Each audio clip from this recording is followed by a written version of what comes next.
अस्सलाम वालेकुम रहमतुल्लाहि व बरकातुहू।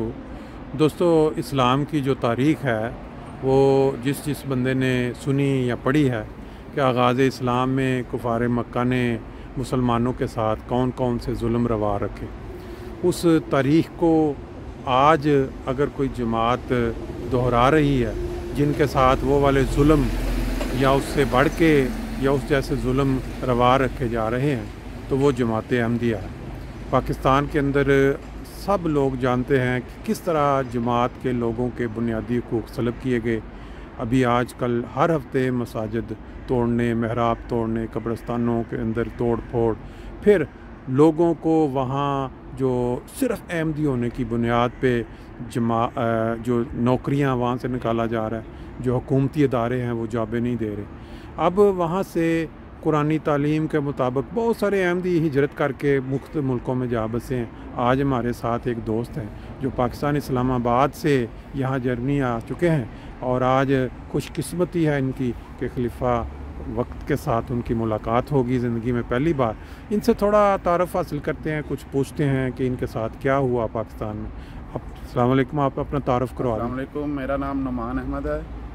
मेरा ताल्लुक़ पाकिस्तान में इस्लामाबाद से है, जहाँ मेरा अपना कारोबार था, छोटा सा बिज़नेस था। लेकिन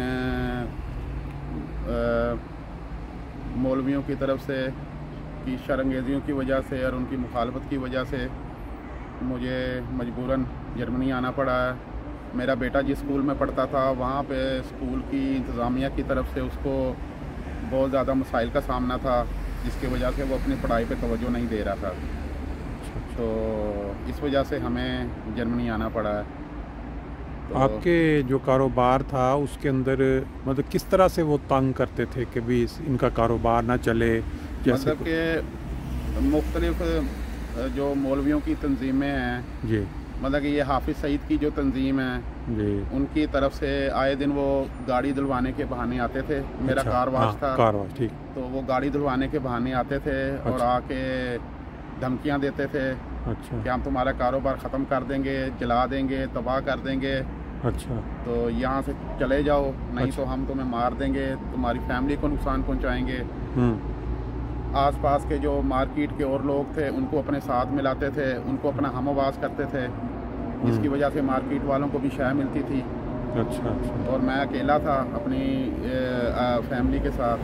तो उनको पता कैसे चला कि आपका जो आप अहमदी हैं, कार वाश आपका? इस वजह से चला उनको कि एक दफ़ा हाफिज़ सईद का एक चेला गाड़ी धुलवाने आया और उसने मुझे फोर्स किया, मजबूर किया कि वो मेरे साथ मस्जिद चले जुम्मा पढ़ने, मैं उसके साथ जाऊं। अच्छा, तो मैंने उसको आगे से जवाब दिया कि भाई मैं आपकी मस्जिद में जुम्मा नहीं पढ़ सकता कि मैं अहमदी हूँ। अच्छा, अच्छा, अच्छा, उस तरह।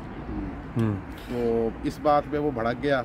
अच्छा, और उस वक्त वो बस थोड़ा बहुत बोल के चला गया, लेकिन बाद में वो अपने और चेलों को लेके आया। अच्छा, और आके तंग करने लगा, धमकियां देने लगा। अच्छा, तो जिसकी वजह से फिर मुझे मजबूरन इस्लामाबाद में अपना कारोबार सेल करके इधर जर्मनी आना पड़ा। आपके बच्चे को स्कूल में कैसे तंग करते थे? स्कूल में मतलब कि जब स्कूल में असम्बली होती थी, अच्छा, तिलावत होती थी, नात होती थी, उसमें मेरे बच्चे को पार्टिसिपेट नहीं करने दिया जाता था। उनको पता था कि ये पता था कि ये, और उसके जो क्लास फेलोज थे वो उसको जानबूझ के टोंट करते थे, अच्छा, काफर कह के छेड़ते थे।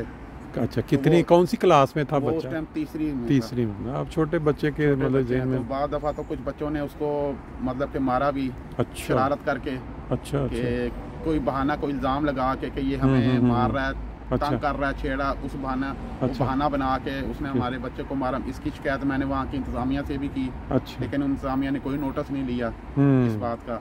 सही। तो जिसकी वजह से फिर मजबूर होकर मुझे अपना कारोबार सेल करके जर्मनी आना पड़ा। और यहाँ आप कौन से इलाके में हैं? यहाँ मैं माइंस के साथ एक गांव है क्लाइम इंटरहाइम, वहाँ पर मेरी रहाइश है। और बच्चे आपके यहाँ महसूस सेफ महसूस करते हैं स्कूलों में पढ़? अल्हम्दुलिल्लाह यहाँ मेरा बेटा स्कूल दाखिल हो गया है। अच्छा, और जिस दिन के हम यहाँ आए अल्हम्दुलिल्लाह हमें कोई ख़तरा नहीं है, हमें पूरी मजहबी आज़ादी है इधर, हम अपनी जब चाहें इबादत कर सकते हैं। अभी अल्हम्दुलिल्लाह मेरा खलीफा वक्त से मेरी मुलाकात आई है। अच्छा, तो अल्हम्दुलिल्लाह हम यहाँ पूरी तरह सेफ़ हैं, और मैं जर्मनी की गवर्नमेंट का बहुत शुक्रिया अदा करता हूँ कि वो हमें इतना तहफ़्फ़ुज़ देखें, ये देखें वो जो नबी पाक सल्लल्लाहु अलैहि वसल्लम जिन्होंने अपने प्यार मोहब्बत वाली तालीम से गैर कौमों के दिल जीते, आज उसी नबी के ये उम्मत वाले वो ये उन लोगों को जो वहाँ सुकून से रहते हैं वो तंग कर रहे हैं। 12 वक्त की, क्योंकि वो हदीस भी पूरी होनी थी ना कि वो जो आसमान के नीचे बदतरीन मखलूक वाली, तो वो हम अपनी आंखों से देख रहे हैं। बड़ा शुक्रिया, बहुत शुक्रिया आपने टाइम दिया। इंशाल्लाह जल्द से फिर मुलाकात होगी। सर जो आपने मुझे मौका दिया। Thank you.